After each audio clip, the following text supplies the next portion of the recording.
mes chers frères et sœurs congolaises.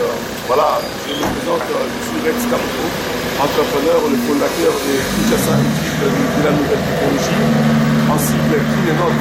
Là, voilà, là, comme vous le constatez, là, je viens vous parler d'un sujet qui est très important pour notre population de Moamba sur le développement de notre commune de Lemba et en général pour la circonscription de Moamba. Ça fait partie des projets que nous sommes occupés d'amener pour le développement de la République démocratique du Congo et surtout pour le Quinois, vu que je suis candidat aux élections législatives 2023 auxquelles on doit pouvoir montrer effectivement qu'est-ce que le Congolais attend de nous. Raison pour laquelle vous allez constater, là nous sommes sur un chantier auquel nous sommes en train de suivre et d'inspecter aussi par rapport à Misala Otosalaka. Bandeko, Tozo Meka Konsolo la Lisolo, il y a développement, il y a Moka, la Liso RDC, Tozo et Batengé, Tozo Kobundana, Kobima, il y a pas de problème Oyo, ils ont Zouabiso au Congo.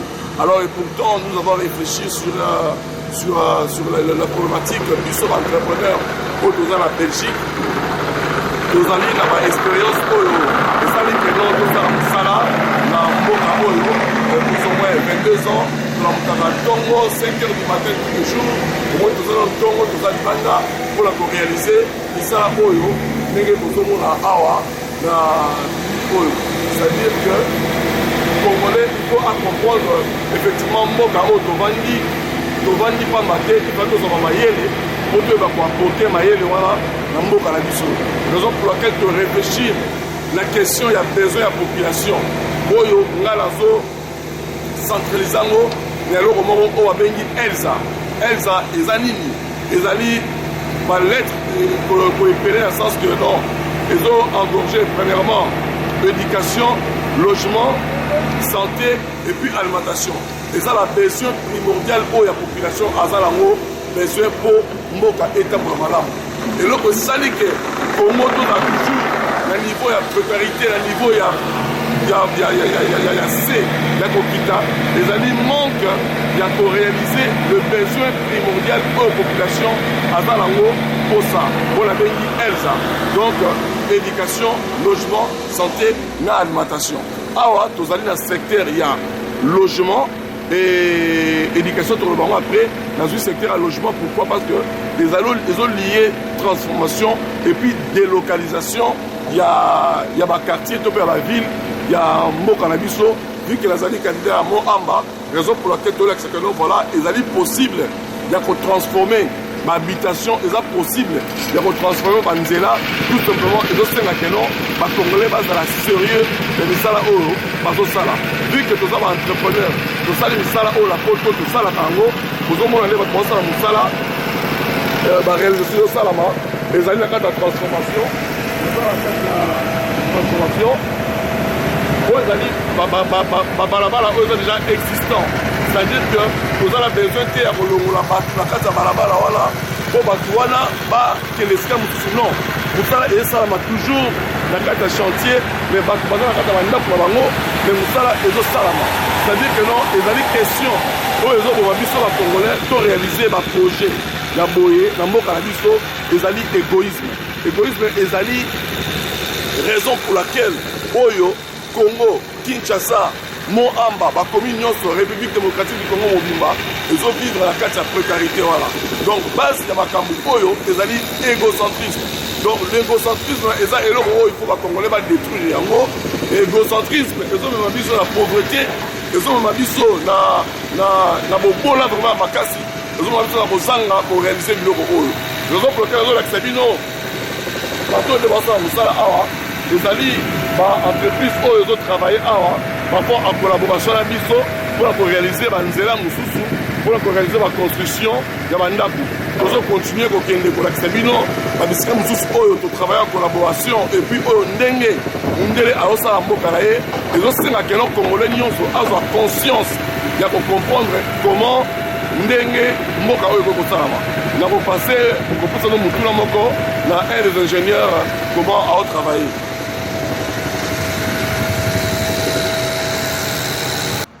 Voilà, bandeko balandi, Congolais, Congolaises, nyonso.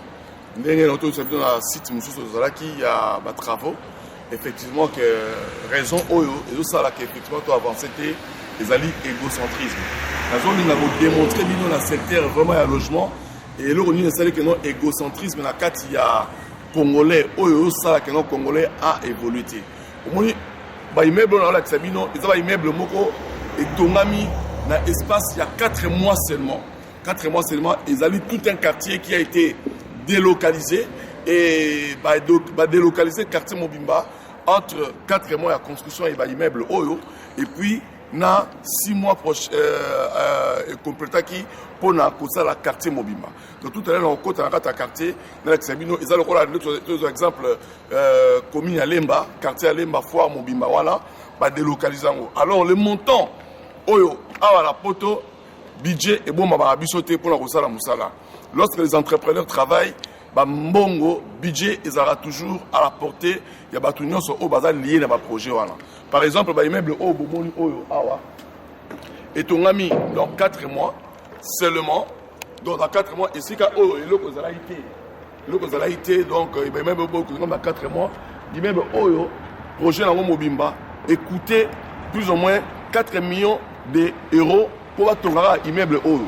Avec une affaire, il y a plus de 50 appartements, il y a Mikie, tout terminé dans la Kati. Aux hommes là que non, ceux qui te détruisent l'égocentrisme. Égocentrisme, ils ont beau mambo dans le sens ligne. Tant que mutu, à ce moment là que non, il y a mokonde mutu, faut aliaka. Il y a mokonde faut soit capable. Parce que mbongo ya marché public. To mbongo ya kotonga immeuble moko ndako moko déjà ba ingénieur na biso ba architecte na biso il faut to comprendre le moment que non voilà tant que opesa mutu facture ya kosala musala kozara trop exorbitant te kongola linga kolia nyonso mbala moko na mukie pesa espérance à musala yo sala facturation pour mutu azotonga ndako na ye to tonga immeuble na ye zala bosembo na ye alors que égocentrique nous ça soutenir yo sala que non entrepreneur congolais il y a ba gouvernement na biso ba to ba ba gouvernement. Tant que je marché, je vais vous dire que le gouvernement de Bousso, je ne vais pas vous dire que vous avez commis un moté, non. Et mbongo o esengi ko sala musala ya l'État, sala musala ya l'État. Mbongo o ezali mbongo ya société, ezambongo ya société, ezambongo ya yote. Entrepreneur azali kolombongo te, kolombongo azali société. Entrepreneur azali quoi papa aboti moi là, mais moi là on a mon client, moi dans l'État. Donc boma ndenge yo ligité. Alors les entrepreneurs congolais oyo bachaka ntsaka no mbongo za yo posa la ocha la poche tayo okele ba ambiance ezati na mon côté égocentrisme ezoboma biso na ba construction anarchique oyo mboka na biso tout le monde a son terrain et n'importe où a construit n'importe où a ça n'importe quoi non il faut l'état à ça là à organiser politique il y a urbanisation na kati ya République démocratique du Congo mais biso bana ACR Action commune pour la République, nous sommes entrepreneurs de Marata Acer. Tozo ya la politique, voilà, Oyo, Tozo Bengango, Elsa, dans le sens que tout réaliser les besoins les plus essentiels, il y a population et bandits. D'abord, na Oyo, to retenir Awa sur les logements et puis sur l'alimentation, s'il faut seulement pour tenir compte, il y a elle, na A, Oyozali, ba. Besoin primordial ngai nazobunda comme champ de bataille nangai entre le logement et l'alimentation de la population congolaise. C'est-à-dire que non, il faut qu'on va détruire l'égocentrisme. Égocentrisme ezongi sabiso na sima. Égocentrisme et ça que non mutu, amona ka non yemokonde mutu, il faut alia. Bota ba immeuble on est tongami. Et tongami nyonso ni balé na taille moko. C'est-à-dire que non, là qui c'est-à-dire que non, l'État a traité le problème de l'égocentrisme. C'est-à-dire que non, les voisins nyonso, baza à niveau moko, bango nyonso bazo wela mo ndenge moko, bango nyonso bazo bénéficier na nature ndenge moko et ba les apemé na bango bazo bénéficier ndenge moko. Mais quand c'est pas la biso, tout le monde la mutatongi ndaku na gauche, il y a étage, il y a 3 niveaux. Mutatongi ndaku na droite, il y a étage, il y a 2 niveaux. Mutazana katikati comme azala mbonga otonga ba niveau te atikala katikati na C. Biloko wana ezali anarchiquement kotonga. Nazo loué pe action il y a gouverneur Gentini, na vice gouverneur Gekoko ndenge bazo détruire ba construction anarchique nesa la Kinshasa eza bien mais il faut to kende na base au recochal charrue devant le but il faut que banali kabo zali e bandeli comme dans la organisation il y a urbanisation. Comme dans la politique, il y a urbanisation avant qu'on détruise l'Union soit là. Qu'on détruit, voilà, ils allaient bien. Pour que les gens aient là. Mais batou bakondi oyo, bazo teke la batou terrain d'une manière anarchique. Bazo permettre batou batonga banda d'une manière anarchique. Il faut né et banda na niveau voilà. Dans ce que nos quartiers mobiles, la Lemba Foire, ou bien Salongo, ou bien Livoulou, plus ou moins, n'est pas changé en haut, n'est-ce pas, il y a une année. C'est que je suis en train de dire que non, il est tout à fait possible. Bissoba la Moamba, entrepreneur à Moamba, entrepreneur il y a Kinshasa, tous se mettre le main dans la main, Bissoto Zoya, pour te faire ça va makanisi auto, ça n'a mboka oyo, ceux qui te savent te travailler en collaboration à Mundele, pour te savoir bijou à Boé, c'est que c'est possible de travailler en collaboration avec le gouvernement Bisso, tout le monde, banda pour Boé. Et là, comme pour les Congolais, il faut comprendre que non. Si aujourd'hui l'égocentrisme a pris la place en République démocratique du Congo pour détruire la population congolaise, ils ont un problème, il y a Bisso, Bakondi na Bisso. Bakondi na Bisso, va commettre une erreur, il y a qu'à réfléchir, mais si il faut pas réfléchir. Entre autres, j'attire l'attention au président de la République. Ceux qui président de la République, Abanda qui kota na kata ba échec na première panaya ça qui na magistrature, ils allaient par rapport il y a manque il y a sélection ba bon et ba collaborateur malam.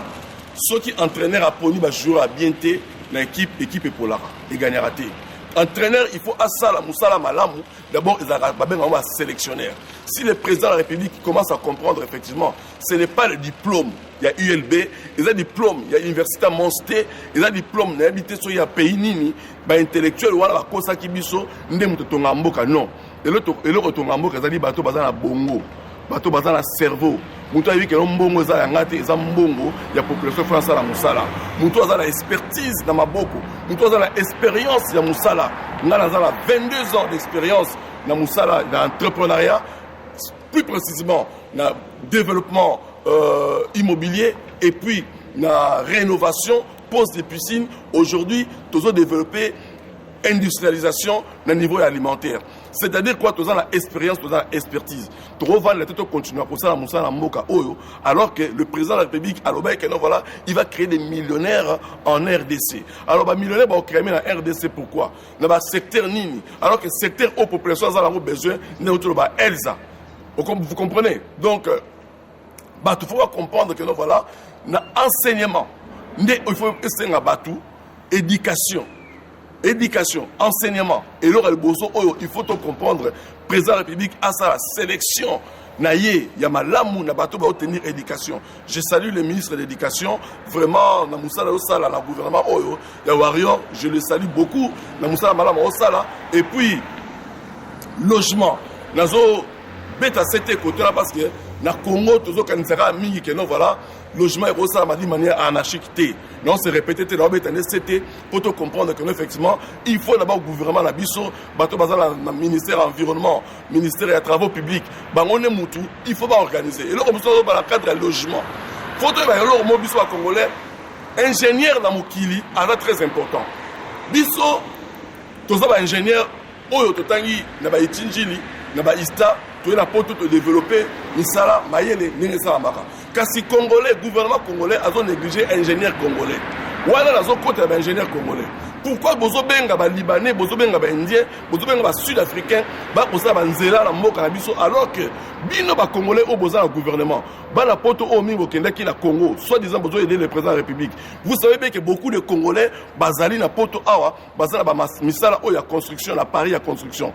Mais il faut que ba congolais tous ont besoin de des diplômes, tous ont besoin de misala aux alliés concrets. Ingénieur après Nzambe la mokili, ils sont ingénieurs.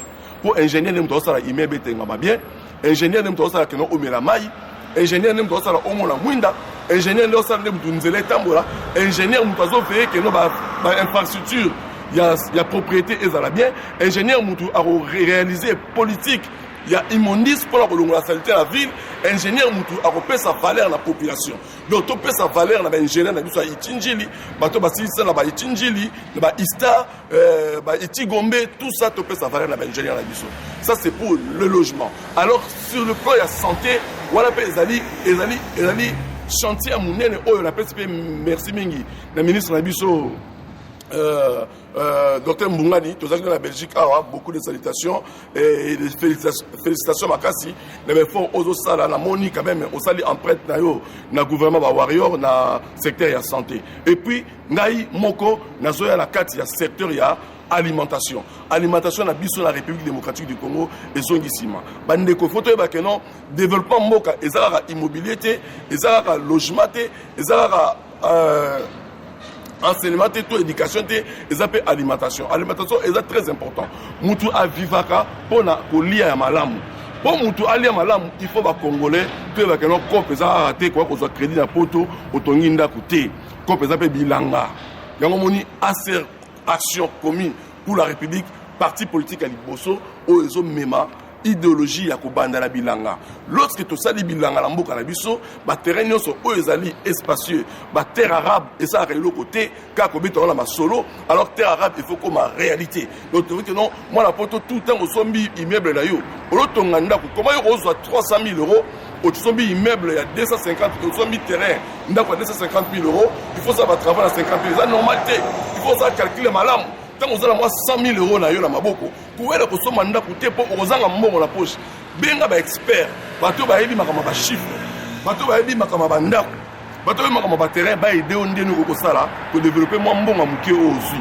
Donc il faut tout se concentrer na alimentation. Voilà pourquoi biso tozoya na projet ya développement industriel sur le plan alimentaire. C'est-à-dire il faut tout multiplier biloko na biso ya kolia mingi et pour les Congolais, nous allons ici là. Même ceux qui aujourd'hui, le gouvernement est sali effort, il y a comme un budget de 4 millions, 16 milliards plutôt, de 4 milliards à 16 milliards, ils ont malam. Mais, retomber, il faut que la population. La population a dit que le gouvernement ça Moussala est moroté, il faut battre tout basa la Moussala. Nous avons réitéré encore appel le président de la République, mon alikam Oyo, président de la Bisso, Eliezer Tamweposhi, a sali. Parti politique à Liboso et Mimi Bilanga à la République démocratique du Congo. Alors que Bisso Peba na toujours la politique et industrialisation et la transformation alimentaire. Nakata immobilier c'est la bisibino, bozo mona ba être trop sala, nous ça trop travailler, tous ali na ndeko na biso Martin Kunda à Paris, à ça rappelle même travail, yakara boye. Donc ba azo construire ba immeuble belé na intérêt, n'avantage ya ya gouvernement français. Na pension mbote mingi entrepreneur, ingénieur Martin Kunda, merci beaucoup pour le travail que tu as bâti à Paris. Merci beaucoup. Toi qui es là, l'accepter sous ma travail autour de Salama, nous va transformer quartier Mobimba. N'est-ce pas, il y a une année. Donc tout est possible en RDC. C'est question de faire une bonne sélection. Le bateau Mitezo Sala, le bateau Bazar a diplôme T, bateau Mitezo Sala. Merci, à tout de suite.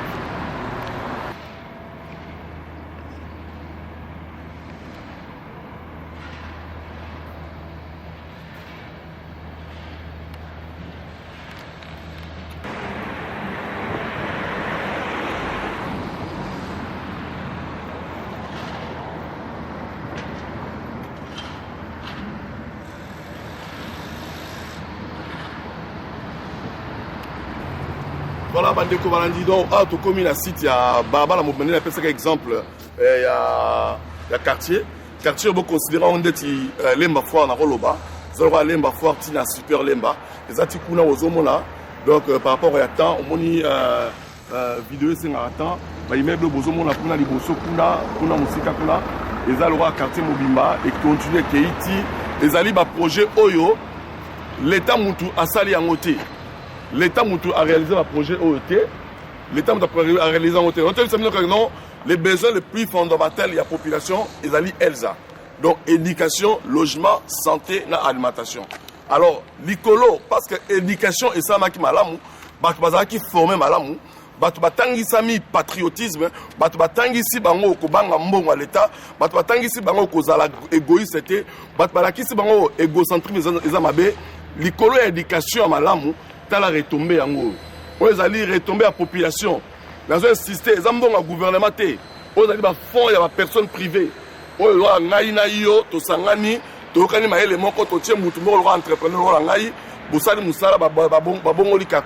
vous allez effectivement construction, ils allez dans un gouvernement et ce sont de particuliers qui ont pu quand même réaliser les entreprises privées. Ils ont réalisé ce genre de bijoux. tout un quartier qui a été transformé dans l'espace il y a une année. Donc pourquoi? Parce que l'État avait frappé fort sur l'éducation. Merci beaucoup parce que l'éducation comme dans gratuit, la Congo, on sait que le restaurant qui était pendant 32 ans passés, si tu espérais que les 30 ans à venir, notre pays va être un bijou. Mais on sait que non, les Congolais, les députés ni beaucoup pona, les condamnés beaucoup pona, oyo, on sait que non, l'éducation est à su pour ebota et le kwaboye, ebota logement ya boye. Éducation est ebota logement ya boye. Sans éducation, ils ont passé ebota logement ya boye. En tout cas, merci beaucoup. Bomoni, parce que Tosali, la prochaine fois, Sabino, effectivement, projet développé sur logement toujours, et aussi pour la santé, et aussi pour le développement industriel. Merci beaucoup. La Tikminobo contempler,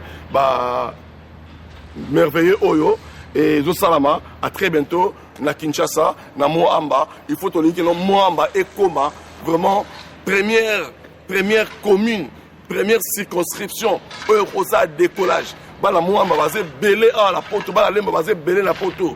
Les atina mon côté au somma banda pour dire manière ardachique. Les atina mon côté. Au chambo noté, les question au sangala, ya ko solo là, congolais à la kisa. Congolais à la poto, doit travailler ensemble, doit développer ensemble pour la plupart. Il y a une jeune génération d'abisso pour la plupart. Il y a pas de Congolais va comprendre que non, voilà, il faut être ensemble pour développer quelque chose d'important et pour construire notre pays. En tout cas, je vous laisse contempler la situation de construction de notre pays. Merci beaucoup.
Donc voilà, commune à Souka, il y a moi promenade autour de l'Axabino, manière ninto comme ça on sala, posera une manière échantillon.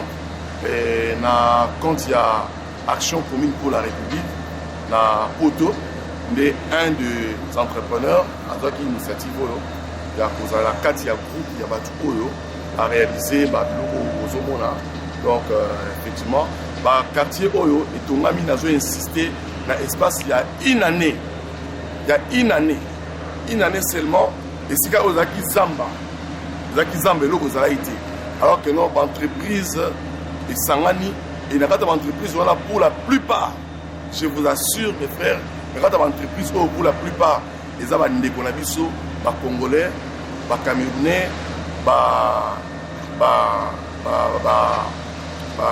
Djiboutien ne basangani c'est que batu mwindu ne basangani na ba structure na bango l'état tchembongo ba biloko etongami lokola ba congolais bazala kati pourquoi pas ba congolais oyo ya bongo zo sala ba congolais ba diplôme te ba congolais ba diplôme toza na besoin na bino pe kaka po ngapela ba congolais ba diplôme mais eza biso bato to nyata ba diplôme na biso to mitia na sika mutu zo sala mutu zo sala ne mutu tonga mboka diplôme tonga mboka te bato batongi bisika oyo ezali bato baza ba diplôme université te bato batongi ba mboka oyo eza bato ba diplôme université totika bato ba diplôme université bakoma ba livre ba réfléchir na question intellectuelle alors c'est important voilà pour ça la bango mais la situation à Congo pour l'instant ba congolais ba bien que bato ba détruire Congo eza ba professeur bato à l'université makasi ba diplôme minene wana mais ba détruire Congo et ça la moteur bona mo kaloba que non une science sans conscience n'est que de la ruine c'est à dire que non ba mi kondina biso mingi o bazaki soit disant ba professeur science de bango ezaki ruiné parce que loko ba pesi na Congo te mais botala biloko oyo biso bato totangi ba classe na butu totangi ba classe na pokwa classe à kimukolo tala biloko to réaliser c'est à dire que non diplôme il y a université ndetonga moka te voilà pourquoi il faut que se centraliser na makambo zali très important na kati mboka na biso donc bandeko balandi merci beaucoup ngala zopesa merci mingi na président na biso Eliezer Tambo Eposhi na pesho merci mingi président et si aux amis aux États-Unis nzamba za yo mais ba fort zo sala ozo sillonner Europe ba sika bana ko lopango bazali na Europe ozo kangisa bango esi elongo oto akotonga mboka na biso lolenge oyo dosala a na poto na pesi merci mingi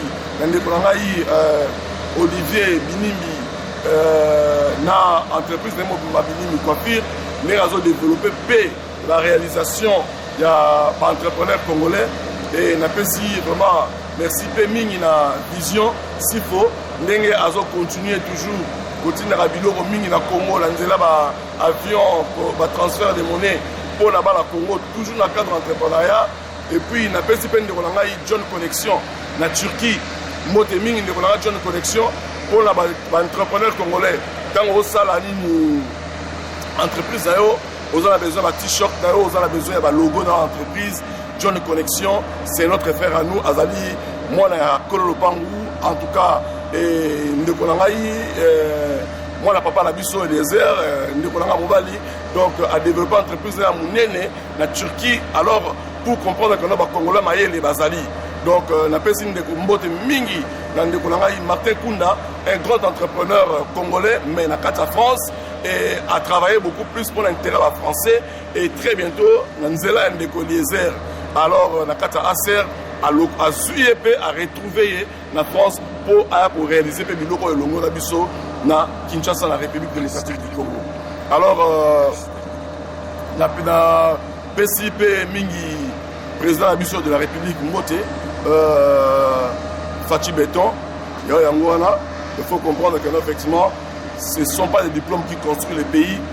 Malheureusement, au sein qui sélection Mabé, mais Sikoyo, Batu Yamalonga, Bazali, Nanzela, Acer, commis pour la République, la PCP Mbote la direction générale Nyonso, il y a Acer, na Kinshasa, secrétariat Mobimba, donc Ogi Kalonji, Mbote Belé, la PCP Papi, notre coordonnateur national, la PCP Mbote Belé, Bozé Belé Mingi, la PCP Mbote Mingi, notre coordonnatrice Marie-Jeanne Kiele, et puis la vice-président Marius Mbumba, aussi Marie-Paul Mbouta, les communicateurs en voix angélique en République démocratique du Congo, la carte diaspora, Mbote Belé, et dans un mot était repris sa maman pasteur Glenn Nambukapindu, madame Nangaï, la PCP Mbote Mingi, la PCP merci, la prière au Salamingi pour la Acer, la prière au Salamingi pour la Nangaï, là qu'elle est déposée dans 4 projets Oyo, maman Nancy Binimbi, Mbote Belé, Alain Lomamba, Mbote Belé Ayo, Nabike, Otemi Toukananzela déjà pour honorable Rex Atamola Malamu, merci la soutien là.